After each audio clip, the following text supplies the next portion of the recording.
हमने तैयारी पीओके की कर रखी थी। आज तक के भारत के इतिहास में 1947 के बाद सबसे डरपोक प्रधानमंत्री अगर कोई है तो नरेंद्र मोदी जी। कि हम भारत के किसी भी लायक नहीं है, न लड़ने के, न बोलने के, न खड़ा होने के। मोदी जी अब तो शर्म को भी शर्म आने लगी है, अब तो इस्तीफा दे दो भाई, नहीं है तुम्हारे बस का, तुम अच्छे चौकीदार नहीं निकले, झोला उठाओ निकलो यहाँ से। आज अमेरिका कैसे पाकिस्तान कैसा हमसे ज्यादा डिप्लोमेटिकली सक्सेस हो गया। आज पूरे पाकिस्तान के खिलाफ विश्व का एक भी देश खुल के बोलने को तैयार नहीं है, लेकिन वर्ल्ड बैंक पाक को पैसा देने जा रहा है। चाइना टर्की खुल के साथ में आ गए। बलूचिस्तान, आज हमारे देश को लोग गद्दार कहेंगे। आज सीज फायर हो गया भाई। आज अब आप तुकबंदी वाले भाषण दे रहे हैं, 22 तारीख 22 मिनट मेरे रगों में जो है वो सिंदूर बह रहा है, सब बेकार की बाजी है। मोदी साहब नौटंकी बंद करो। सवाल एक यही है, बेगुनाह ਨੂੰ ਮਾਰ ਕੇ ਤੁਹਾਡੇ ਵੱਲੋਂ ਬੰਦੇ ਆਂਦੇ ਆ, ਮਾਰ ਕੇ ਉਧਰ ਵਾਪਸ ਚਲੇ ਜਾਂਦੇ ਆ। ਮੈਂ ਇਹਨਾਂ ਨੂੰ ਦੱਸਦੇ ਆ ਕਿ ਇਹ ਪਾਕਿਸਤਾਨ ਨੂੰ ਇਸ ਤਰ੍ਹਾਂ ਦੀ ਕੰਮ ਨਾ ਕਰਾਉਣ ਦੀ ਲੋੜ ਹੈ, ਨਾ ਪਾਕਿਸਤਾਨ ਕਰਾਂਦਾ ਹੈ। अगर 400 किलोमीटर टप के पाकिस्तान चो दो बंदे जो जाके उत्थे इन्ने लोगों मार सकते हैं, तो फिर 6 लाख फौज ਨੂੰ ਕਹੋ ਕਿ ਦਫਾ ਕਰੋ ਪਰੇ ਕੰਮ ਨੂੰ, ਉਹਨਾਂ ਨੂੰ ਕਿਸੇ ਹੋਰ ਕੰਮ ਲਾਓ। ਉੱਥੇ ਜਿਹੜੇ ਬਾਰਡਰ ਤੇ ਬਿਠਾਏ ਇਹਨਾਂ ਲੋਕਾਂ ਨੂੰ ਕਿਸੇ ਕੋਈ ਜਾ ਕੇ ਹੋਰ ਕੋਈ ਬਿਲਡਿੰਗਾਂ ਬਣਵਾਓ ਉਹਨਾਂ ਦੇ ਕੋਲੋਂ। ਨਰਿੰਦਰ ਮੋਦੀ ਨੇ ਉੜੀ ਦੇ ਵਿੱਚ ਸੇਫੈਸਟ ਕੈਂਪ ਟॉप हाई सिक्योरिटी से अपने फौजी ਜਿਹੜੇ ਉੱਥੇ ਫਾਲਸ ਫਲੈਗ ਹਮਲਾ ਕੀਤਾ, उस नरेंद्र मोदी ने इलेक्शन ਜਿਹੜਾ ਸੀ अपने फौजियों दी डेड बॉडीਆਂ ਤੇ लड़िया। बात पर आंसू बहाना ये प्रधानमंत्री का काम है, ये नौटंकीबाज है, इसको किसी सर्कस में रहना चाहिए, सिनेमा में काम करना चाहिए। पता चलता है कि अटैक हुआ तो कहते हैं कश्मीरी ने किया, पाकिस्तानी ने किया। उनको कैसे पता चल गया पाकिस्तानी क्या, बिना जांच का, बिना पता का, और फिर किया। ठीक है किया, तो वो 4 कहां गया? पकड़ा क्यों नहीं उसको? पकड़ा क्यों नहीं? कहां है आप? और उस पे जो है ये सारे जनता को गुमराह करके सिर्फ और सिर्फ राजनीतिक चल रहा है। भाजपा वाले को बोलिएगा 6 मुद्दा से हटके चुनाव लड़के दिखा दे। इंडिया पाकिस्तान, हिंदू मुसलमान, राम मंदिर, मस्जिद। छोटा मुंह बड़ा बात क्यों बोलने जा रहे हैं? आपकी औकात की बाहर की बात है, पानी रोक देंगे आप।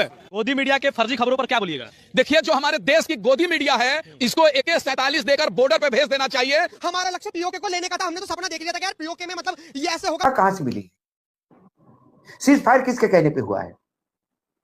यदि उनके कहने पे हुआ तो कम से कम 6 महीने चुप रहे थे, 2 महीने चुप रहे थे, 1 महीना चुप रहे थे। मैंने डरा धमका के राजी करवाया। आप क्यों कह रहे थे कि हमारी 7 तारीख से 10 तारीख तक अमेरिका से बात हो रही थी? और हम किस बात का बात मानेंगे? हम उस झूठे विदेश मंत्री की बात मानेंगे जो कैमरे के सामने कहता है कि मैंने सिंदूर के पहले पाकिस्तान को फोन करके बोल दिया था कि हम सिंदूर कर रहे हैं। बाद में कहता है कि भ्रम फैला रहे मीडिया। बाद में कहता है कि मैंने फेज 1 में बोला, अब बोलता है कि मैंने बाद में बोला, बाद में बोलेगा मैंने बोला ही नहीं। तो जो वीडियो मार्केट में घूम रहा है वो किसका है? इसकी क्लैरिफिकेशन दे। आज अमेरिका कैसे, पाकिस्तान कैसा हमसे ज्यादा डिप्लोमेटिकली सक्सेस हो गया, कैसा IMF से वो लोन लिया उसने। आज पूरे पाकिस्तान के खिलाफ विश्व का एक भी देश खुल के बोलने को तैयार नहीं है, लेकिन पाक का साथ देते हैं। वर्ल्ड बैंक पाक को पैसा देने जा रहा है। अमेरिका टर्की को वो एयर टू एयर मिसाइल देता है जो टर्की यूज नहीं कर सकता क्योंकि F-16 पे लगते हैं। वो टर्की के पास F-16 नहीं है, वो क्या माल पाकिस्तान पे आएगा? चाइना टर्की खुल के साथ में आ गए। क्या हमारे देश ने टर्की के साथ संबंध तोड़े? चंद व्यापारियों ने घोषणा करके कि हम उनके सेब नहीं खाएंगे। चंद व्यापारी कहते कि हम वहां से मार्बल नहीं लेंगे। टूरिस्ट कंपनियां कहती कि हम वहां टूरिस्ट नहीं भेजेंगे। देश क्या कर रहा है? सरकार क्या कर रही है? ये सब कुछ जनता में करना है तो फिर सरकार किस लिए है? क्या हमने टर्की के साथ डिप्लोमेटिक टाई खत्म कर दी है? टर्की के राष्ट्रपति के गले में हम भगवा पहन, वो बीजेपी का भगवा पहन के विजय जॉली उनका सम्मानित करता है। कहां गई दोस्ती? ये दोस्त अस्तिन के साथ क्यों निकले? आपको दोस्तों की पहचान कैसे नहीं हुई? एक रशिया हुआ करता था जो हमारे साथ हमेशा रहता। हुआ क्या? जिस तरीके से हम यहाँ पे जम्मू में मौजूद है, अभी आप भी जम्मू में हो, मैं भी जम्मू में हूँ, जिस तरीके से हम जम्मू में मौजूद है, हमने तैयारी पीओके की कर रखी थी। समझना मेरी बात, हमारा लक्ष्य आतंकवाद को खत्म करना तो था, लेकिन वो था है नहीं। जब पहलगाम में 26-27 लोग मारे गए तब हमारा लक्ष्य आतंकवादियों को खत्म करना था, आतंकवादियों को टारगेट करना था। हमने करा भी, 9 जगह पे हमने फायरिंग करी, लेकिन जब पाकिस्तानी ने जवाबी हमला करा या फिर उसने अपनी तरफ से हमला करा तो हमारा लक्ष्य पीओके को था। हमारा लक्ष्य पीओके को लेने का था। हमने तो सपना देख लिया था कि यार पीओके में मतलब ये ऐसे होगा वैसे होगा। बलूचिस्तान, आज हमारे देश को लोग गद्दार कहेंगे। मुझे बहुत दुख हो रहा है। क्यों कहेंगे? हमारे नेताओं ने दोगलापंथी कर दी। दुश्मन का दुश्मन दोस्त होता है। पाकिस्तान ने बलूचिस्तान ने ऑफिशियली तौर पर डिक्लेयर कर दिया था कि अब हम पाकिस्तान से लड़ने के लिए तैयार हैं। बलूचिस्तान की आर्मी ने 14 पाकिस्तानी आर्मी को मारा। किस बात पे मारा? हमारे भारत देश पे भरोसा करके मारा, हमारी भारत देश की नेताओं पे भरोसा करके मारा कि ये जो भारत है, ये भारत हमारे साथ बलूचिस्तान पे मिलेगा और पाकिस्तान के टुकड़े कर देगा। लेकिन आज हमने क्या करा? हमने इसको सीज फायर कर दिया। बलूचिस्तान वो लटक गया, अफगानिस्तान वो लटक गया, सिंध वो लटक गया, पाकिस्तान का जो पंजाब में जो एरिया आता है वो लटक गया। हमारे भरोसे पे जो बैठे हुए थे कि ये नया भारत है, ये उभरता हुआ भारत है, इसके भरोसे पे उन्होंने युद्ध करा और आज क्या हुआ? आज सीज फायर हो गया भाई। आज मतलब ये डोनाल्ड ट्रंप की अगर बात माननी थी तो जितने हमारी आर्मी के लोग मरे हैं, लो डोनाल्ड ट्रंप से उन आर्मियों का जवाब। आर्मी क्यों मरे हैं? हमारे यहाँ पे जम्मू में, हम यहाँ पे हैं जम्मू में, यहाँ पे एक ड्रोन गिरता है, मकान तबाह हो जाते हैं, लोग खून से लथपथ पड़े हुए थे। वो डोनाल्ड ट्रंप आके बताएगा कि कैसे हमारे भारत देश के लोग जो हैं, हमारे भारत देश के भाई हैं, वो खून से क्यों लथपथ पड़े हुए थे? हमारा एक्ट ऑफ वॉर पहले ही लागू हो चुका था। आप समझते क्यों नहीं हो? हम लोग कहते कि हम कानून मानेंगे, हम कानून मानेंगे।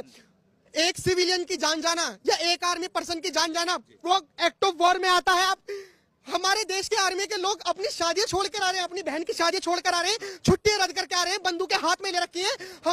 हमारी सोसाइटी के एक, मैं उनका पुलिस वाले का नाम भूल रहा हूं, उन्होंने लेटर लिख दिया पीएमओ के कि आप हमारी पोस्टिंग जम्मू में कर दो, बॉर्डर एरियाज में कर दो, हम पाकिस्तान से लड़ेंगे। अरे मैं अब आप तुकबंदी वाले भाषण दे रहे हैं। 22 तारीख 22 मिनट मेरे रगों में जो है वो सिंदूर बह रहा है। ये सब बेकार की बाजी है। मोदी साहब ये नौटंकी बंद करो। दुनिया पक गई सुन सुन के आपकी बात को। आप ऑल पार्टी मीटिंग में आते नहीं, प्रेस कॉन्फ्रेंस करते नहीं, संसद का सत्र बुलाते नहीं। ऑल पार्टी मीटिंग 2 बार हुई, मोदी जी दोनों में एब्सेंट हो गए। हमने कहा एक दिन का संसदीय सत्र बुला लीजिए, वो सत्र भी नहीं बुलाएंगे। गृह मंत्री हों, विदेश मंत्री हों, रक्षा मंत्री हों, प्रधानमंत्री हों, चारों लोग इस पूरे एपिसोड से पूरी तरह से डायरेक्टली जुड़े हुए हैं। एक प्रेस कॉन्फ्रेंस नहीं कर पाए। कोई एक प्रेस कॉन्फ्रेंस कर ले तो मीडिया के साथ ही सवाल पूछ लेंगे। लेकिन दुर्भाग्य यह है कि वोट मांग सकते हैं ये लोग।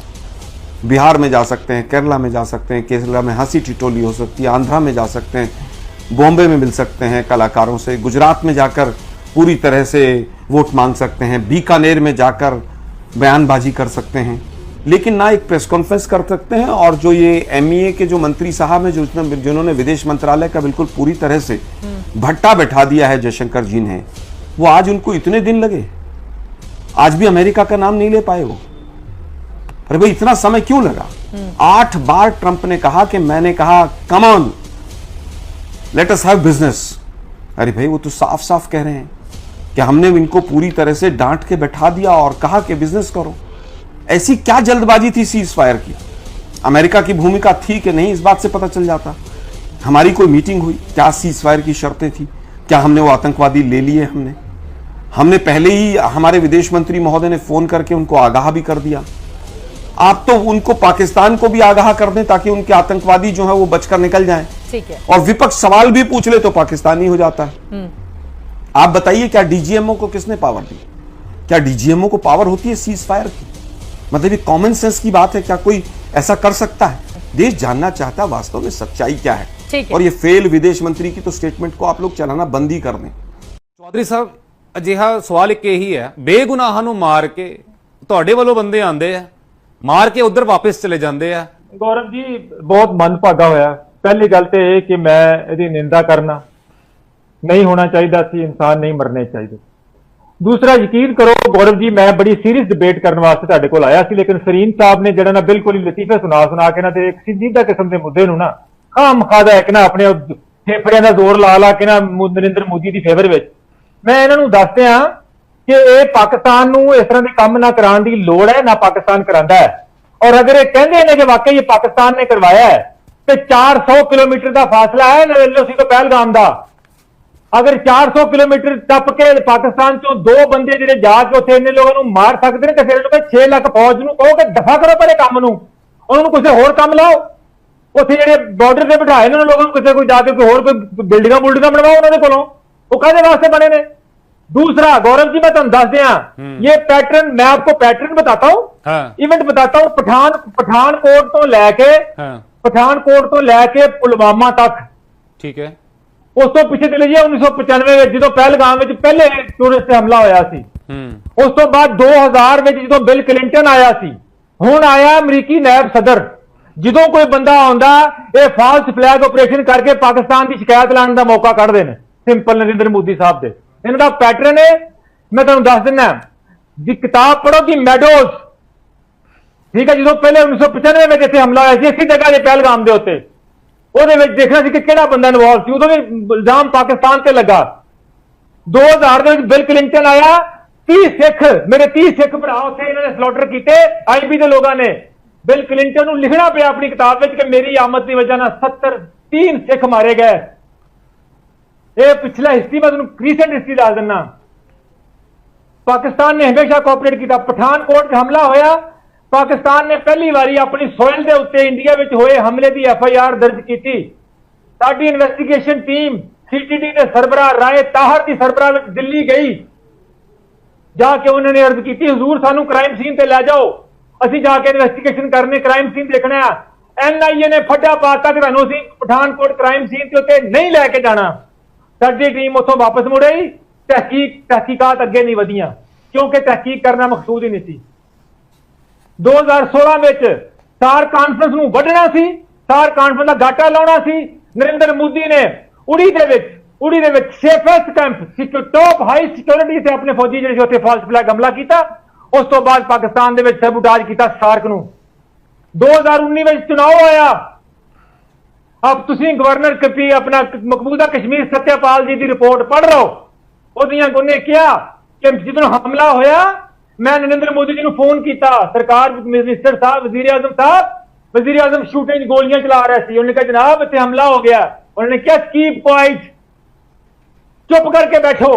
और सत्यपाल जी ने कहा कि नरेंद्र मोदी ने इलेक्शन जो अपने फौजियों की डेड बॉडियां से लड़िया। सरीन साहब मैंने दसन किदों उन्होंने फॉल्स फ्लैग नहीं किया। तो मैं किवें मन लवां कि जो कल हमला होया वो फॉल्स फ्लैग नहीं सी हिंदुस्तान की तरफ, सिर्फ जेडी वेंस नूं शिकायत लाने वास्ते।